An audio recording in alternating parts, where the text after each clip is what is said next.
You wanted the best. You've got the best podcast. The hottest podcast in the world. The Chris Voss Show. The preeminent podcast with guests so smart you may experience serious brain bleed. The CEOs, authors, thought leaders, visionaries, and motivators. Get ready. Strap yourself in. Keep your hands, arms, and legs inside the vehicle at all times, because you're about to go on a monster education roller coaster with your brain. Now, here's your host, Chris Voss. Hi, folks. Chris Voss here from thechrisvossshow.com. There you go, ladies and gentlemen. The Iron Lady sings it. That makes it official. Welcome to the big show. So with you guys, as always, for 16 years and over 2,000 episodes, we bring you the Chris Voss Show. And during it, we need you to tell your friends, neighbors, relatives to subscribe to it, or else. No, I'm just kidding. Go to goodreads.com/Chris Voss, LinkedIn.com/Chris Voss, Chris Voss, one of the TikTokity, and all those crazy places on the internet. Even dogs are telling their friends about it. You can hear him in the background. Right now, barking. my dog is telling his dog friends about the Chris Voss Show and saying Chris Voss uses an old Kiss intro. Oh, great. You recognized it. You, sir, are the second or third person who's ever put that together. Make it. I love it. You're the second or third person who's put that together, where we came up with that. So there you go. An homage to a great band, Kiss. Yes. The greatest band in the world. And so, in fact, we didn't even have it that bodacious. We just said, I think the line that we given them was for the scripting of the radio guy who'd read it. We gave him the line that says, the greatest podcast in the world, or not. You know, we just kind of defaulted it. He's like, no, just fucking run with it. And I'm like, okay. Right. Why not? Why not? Confidence will get you everywhere. So we are going to be interviewing you today on your book, Charles Bock. We can hear you in the background. It's called I Will Do Better, A Father's Memoir of Heartbreak, Parenting, and Love. Out October 1st, 2024. You can order it now wherever fine books are sold, folks. Charles Bock joins us on the show today. Charles, welcome. How are you? I'm doing great. Thank you for having me, Chris. I'm enjoying myself very much. There you go. That's what we try and do. We try and make everyone have a good time. So give us any .coms. Where do you want people to find you on the interwebs to get to know you better? Well, I do have a website, Charles Bock at, I guess, Squarespace. I'm on Facebook, if that's helpful. This is the truth. I'll be very honest with you. I write, I teach writing. And I also, I raise my daughters myself. I'm not super active in the world of social self-promotion because for what I do, there's a value in trying to keep that at bay. Yeah. Now, then, after I spend however much time churning my guts out and trying to create something beautiful on the page, how I get it to people, I have no idea. There's where the disconnect, like your very kind, nice question, and I don't know what. Well, I think it was Abrams Books or it is Abrams Books. Abrams Books is they're an in charge of publisher. all that promotion, so yeah. You just Abrams Books is an excellent publisher. Plus, your daughters don't want to see Dad on TikTok and stuff, so no, it really doesn't. It does not. So, Charles, give us a 30,000 overview of your new book, and tell us what's inside of it. Yeah, absolutely. I was married to a wonderful woman named Diana Colbert, and our daughter was 6 months old when Diana was diagnosed with advanced leukemia. Oh, wow. She passed 3 days before Lily's birthday, meaning I was 40 whatever years old. Wow. I'm alone, grieving, broke. And I had this wonderful little girl utterly dependent on me. I Will Do Better is the story of me and Lily during our next 2 years. Mm-hmm. The title is a phrase I promised myself however many times a day. It's a phrase that every parent recognizes. Mm-hmm. I tried to write a love story and a fairy tale. The best of each takes you right up to an edge. Mm-hmm. In my case, this is the story of a flawed, selfish guy taking on the most foreign thing, the hardest responsibility, the heaviest load. It's an exploration of parenthood, of manhood, and it's the story of, a little girl and her daddy. Hmm. That's And what I would say as a starting point. Yeah.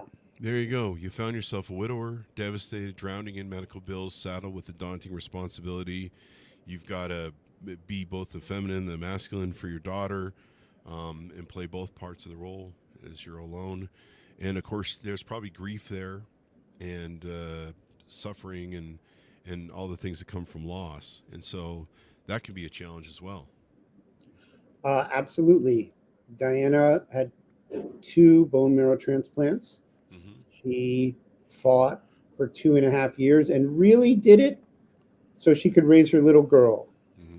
On her own, if there wasn't a child involved, she probably would have went to a yoga retreat and tried to meditate away the cancer. Wow. But instead, she put herself through everything that, Western medicine has. And Western medicine is amazing, but it's also unforgiving in many ways. Hmm. They will throw astonishing amounts of science at things. In her case, she went through it all, and it did not save her. Hmm. It didn't, and that left, that was quite a journey in itself, and it did leave me at the end of it grieving and also exhausted, and go back to the apartment, and everywhere you look there's memories and stories, and with time that can be a good thing, but immediately it was really hard. It was Yeah. a huge weight. Yes. Yeah, you're living in the ghost of the past, and you can see all the stuff that triggers those memories, and it's hard. It's hard to go through that. It is, Um, and at the same time, I also have a 3-year-old yeah. looking up at me with big eyes, and she doesn't understand and can't understand, but she also needs to be taken care of. Yep. So in some ways, that prevented the full, utter, like waking up in a gutter or what have you, because I couldn't. I Hmm. couldn't. Yeah. Like the responsibility was still right there, and so it was a lot. That's the starting point for the book. Yeah. There you go. I will do better. Um, the and I mean, what a challenge. Now you've written. This is your third book. You've written Yeah. 2 novels. To tell us a Yes. little about those, so we can get a plug in for them. And of course, this is your third book, so you've got writing down quite well. Well, I don't thank you so much. I wish anyone. It's kind of a tiger that you're always chasing, and it's always trying to eat your face. So I don't know how if I. I But just my let it first. eat my face. Yeah, right. Sometimes there's no better answer. It's better. You have to take it. It's just Um, my first novel took place in Vegas, which is where I grew up, where I was born and raised, and it's about teen runaways and kind of the adult side of Las Vegas. It's called Beautiful Children, and it's a book it took me a very long time to write, but I'm also hugely proud of. It's a wild, dark, in places kind of metafictional book, and it was a kind of a young man trying to show everything that he could possibly do and put it all on the page. Uh, there you go. the second novel is called Alice and Oliver and is a very different book, and it's actually a fictionalized telling of um, a married couple in 1990s New York while it's gentrifying, and she's diagnosed with cancer, and she's a young mother. Hmm. And then this book has some elements of what happened, of my grief, Hmm. but it's very much about me and a little girl in 2010's New York City, Wow. during those 2 years where I really do have to look myself in the eye and grow up, Hmm. not just show up, but also learn to want to do it. Hmm. I had not really wanted to be a dad. Oh, I had really? wanted to be a writer. I wanted to chase whatever that meant.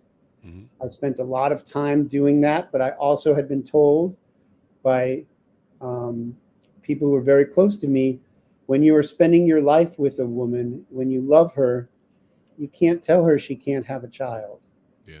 And so originally I went into it thinking that I would muss the hair, carry put the baby Bjorn on, use the plural we're parenting, tell some stories at nighttime, but that Diana wanted to be a mom. I was going to let her be a mom.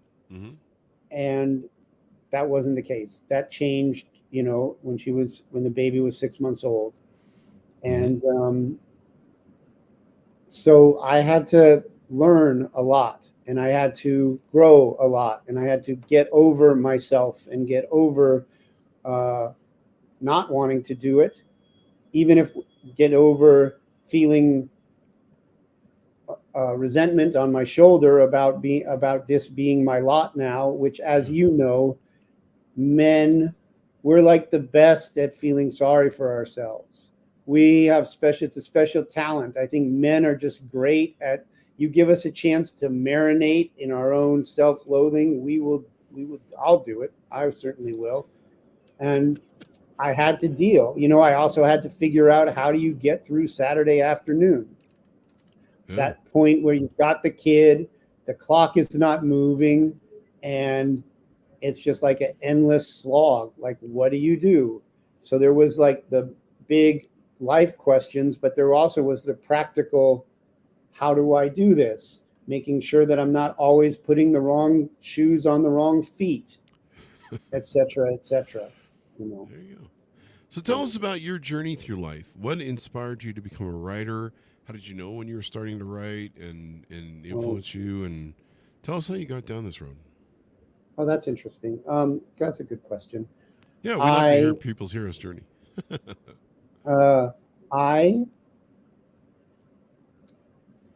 I always loved stories. I always loved humor. I was a latchkey kid because my parents were always at work. So I grew up with 3 p.m. Gilligan's Islands, as a lot of us did it in that era. When I was 12 or 13, I loved comic books and was very, very much trying to write comic books and trying to tell visual stories. And it has been a part of my life. It is something that, even when I got forced to join like a youth temple group, and as a secretary, I started turning the notes of the meetings into their own fantasies. When I went to college, I started writing to try and be a journalist. And then in my mid-20s, or early 20s, mid-20s, I was working at a newspaper in Mississippi, going back and forth to New Orleans a couple times a week because some of the stuff I covered took place there. And I started trying to write a novel. And that kind of took me towards that world. And then I wasn't very good at it, and I wanted to learn more. So I went to grad school for it and moved to New York. And step by step, I think, was finding my way. But the written word has always been a really interesting and important to me. And I think the craft of making a good sentence, of telling a good story, of telling someone else's story, of trying to drill into what is true and while at the same time be entertaining and have a good joke now and then. Those are things that have always been interesting to me. Oh, there you go. And so now you've written 2 novels. You've written this personal memoir. What do you hope people come away with when they read the book? Oh, well, I believe they will love my daughter quite a bit. I think anyone who is a parent will read this and recognize a lot of their own quest or their own relationships and their own feelings about parenting, even if mine are exaggerated and taken, and I did them under an extreme circumstance. I also think it's a chance to sit and be with a young child, and which I think for fathers, Daddy Von Trapp hires Julie Andrews. Daddy Cinderella gets married and gets some step parents. The idea of being a dad traditionally really is kind of like especially a widower dad, Mhm. find someone else to do it. And certainly I had some help. I used what little money I had to have sitters, but I also showed up every day. Mhm. And any plans I had certainly blew up in my face, and sometimes really spectacularly and entertainingly so. But then I still showed up the next day. Mhm. And I think that there's just a lot to be said for what your relationships with the people you care about can be by giving it your best, by showing up and doing what you can do in that moment. There you That's go. something I would take. Also, that I'm so handsome and brilliant and such a great writer. If anyone wants to come away with that, please, please come away with it. There you go. There you go. Hanson, yeah, I like the selling there at the end. But no, one of the most important things that stories like yours do is there is other people that are going to go through similar circumstances, and finding out that someone else has gone through the same sort of Yes. cathartic moments, Yeah. to finding out that we're not alone is the real Yeah. beauty of your story. And I remember when I was writing my book and frustrated, I had some authors that told me there's somebody out there who needs your book, and they need to read your book and your story, and nothing's going to connect with them unless it's your story. And and they said, you need to write this book for whoever that is. You may never meet them, you may never see them, you may never know them, but they need your book, so you've got to write this book. And I was like, wow, that's really powerful. In fact, we had one guy on the show who she had a gal come up to her at a book signing. She wrote a lot of novels, and I think they were novels or nonfiction. I don't remember, but she wrote a lot of books. And this gal came up to her one time and said, I was in prison, and we used your book in prison to inspire us and motivate us to be better, and Wow, to get out and beautiful. not come back.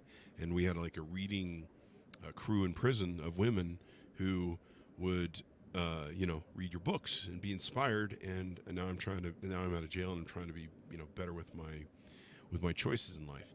And so she keeps a picture of that person when she writes now in her orange jumpsuit in the thing. So your ability to inspire people, motivate them, let them know they're not alone. These are the great things about the stories that we share in life and how important they are. And sometimes we never really know how many lives we touch. So there you go. Well, Uh, we go ahead. can't know the lives we're going to touch. Yeah. But one thing that's interesting that may be related, may clash heads with it, that I tell my students is this will never matter more to anyone than it does to you. Hmm. So if this is something you want to do, you owe it to yourself to take it seriously. Hmm. You owe it to yourself to give you a real best effort, to sit there, to fix things when there's problems, to learn, to be open. If this really matters to you, then it plays itself out on the page because you will show that. Then if you can communicate, if you can manage it on the page, then you have a chance of someone else understanding why this matters so much and feeling that in their own life. Hmm. Yeah.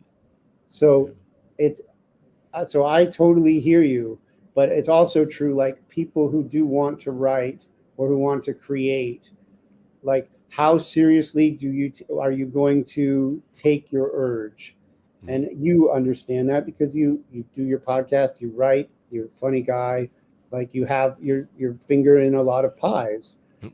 You that takes whatever it takes, it Hmm. just does. Yeah. Yeah. Yeah. So inspiring people, a great message for everybody. A father and a daughter, of course, a beautiful story. Thank you very much for coming on the show, Charles. We really appreciate it. Oh my gosh, thank you for having me. You're Thank very you. kind.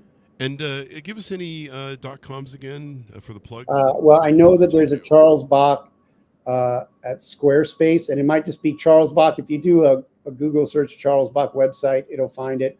Abrams' book, uh, Amazon, The Strand, any indie bookseller. Uh, um, I Will Do Better is the name of my memoir, and I Hmm. hope you will check it out and enjoy it. There's excerpts from the New Yorker tonight. Or as of now, the Wall Street Journal will have a piece in this weekend from it. Um, Newsweek next week. So there's some places where if people are interested, they can read and find out about it. I think it's a worthwhile tale, and I think it's not a long book either. So it's well written and short. And thank you for having me, and thank you for listening to me.